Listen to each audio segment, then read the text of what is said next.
When we think of professional service firms, such as law and accounting firms, we don't traditionally think of them having a board of directors in place. But increasingly, I'm seeing professional service firms turn to more corporate governance structures, which includes having boards, obviously including some of their partners, but also independent directors, and in some cases, independent chairs.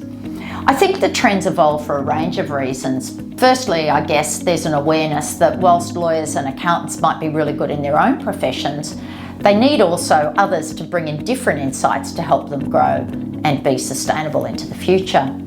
I think there's also a client-side demand where clients are expecting increased transparency, diversity, and governance arrangements such as they are expected to have in place.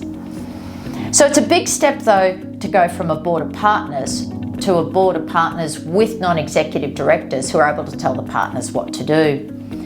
I see some firms put in place an interim step, which is an advisory board, so a group of people with different skills and experience sets to be able to help advise on key strategic issues and growth.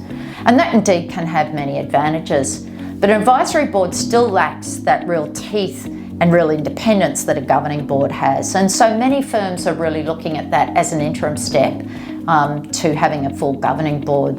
And of course, a governing board's a group of people that have got skills, experience and diversity to be able to really guide and drive strategy and effectively govern the firm. You'd expect, of course, that that board is going to include some partners of the firm, and maybe it's a mix of a number of partners with a smaller number of independent directors, or maybe it's led by an independent chair.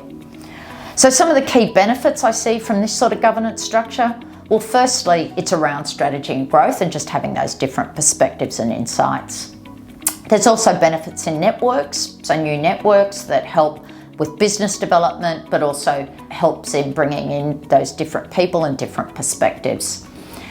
Innovation, different ways of looking at issues, and particularly the independence and helping manage conflicts of interest. So having independent directors can be really useful where you've got decisions that involve conflicts of interest. There's also some credibility that comes with having independent directors sitting around a boardroom table, and that's useful in the eyes of financiers, investors, regulators, and others.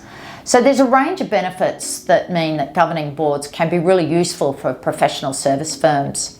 But I think perhaps the overriding feature as to why professional service firms might look at independent directors and maybe an independent chair, and that is that they're looking for a reflection of what the expectation of them is. So whilst they're expected to have independent, transparent and good governance practices in place, they're increasingly thinking that their advisors through professional service firms such as lawyers and accountants should also have those in place.